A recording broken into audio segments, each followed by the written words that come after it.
future, that it not be forgotten. This is an event that should never be forgotten in our history. And I first learned about it in 1956. I was a college student, and I had a roommate named David Sakura. We called him Saki. And Sakura was, he said to me one day, I was raised in a concentration camp, and I was from Chicago, and I said, what? What do you mean you were raised in a concentration camp? He said, yeah, my family's in a concentration camp out in Idaho.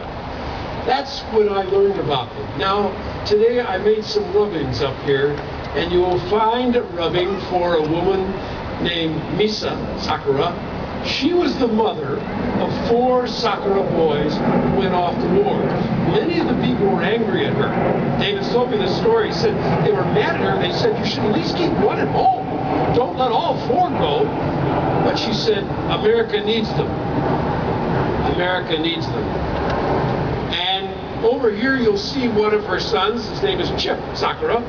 He was one of the 4. All of them came back. They served in the 442nd or in the military intelligence, depending on how old they were and so forth. But they served honorably in this war, and it is a real honor for all those families. There's thousands of stories up here on the wall. You'll find my brick down there at the bottom over here, 970. It's not very important, but the 2 guys on either side of me, by random, won Medals of Honor. One is Nakamura, and the other one in the Korean War. The stories on this wall should never, ever be forgotten. And we're really here today to bear witness to all of that. The Takeuchi family and the Morio family, who had fathers who served in the 442nd, sons who served in the 70s, and now have grandsons who are on active duty, are among the many people here we are honoring today. And more importantly, we're joined by the families who kept the history of this bravery alive. Japanese served in the United States military in the Spanish-American War, in World War II, in Korea, in Vietnam, in Grenada, Iraq, Afghanistan. We as a nation should be eternally grateful for their service, but also for the example that they set for all of us.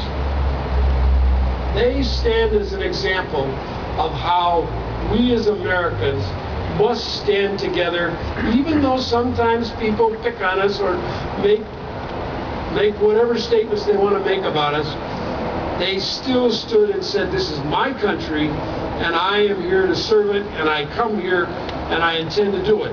Now, when they asked for volunteers in the Second World War in Hawaii, they asked for 1,500 people. 10,000 people showed up.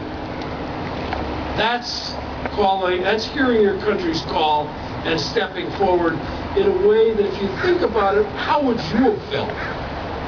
Having been your family put in a concentration camp and then being asked to step forward and save and serve that country. That took extreme sense of honor and bravery to step forward and do that. The 442nd, as you know, is the most decorated unit in the military, and the MIS was very important. The Military Intelligence Service was important in breaking codes. They were essential parts of winning the war in the Pacific. And there's the story of the 141st Battalion, called the Lost Battalion. They were lost. They were given up until they sent in the 442nd, and they brought them out. That's the kind of people that make people on this wall.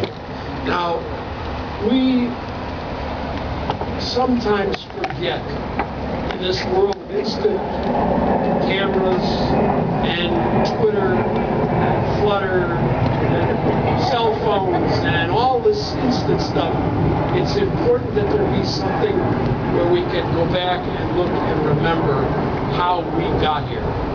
We all stand on the shoulders of brave people before us. All of us stand on the shoulders of the people on this wall. Thank you very much for offering me this opportunity today.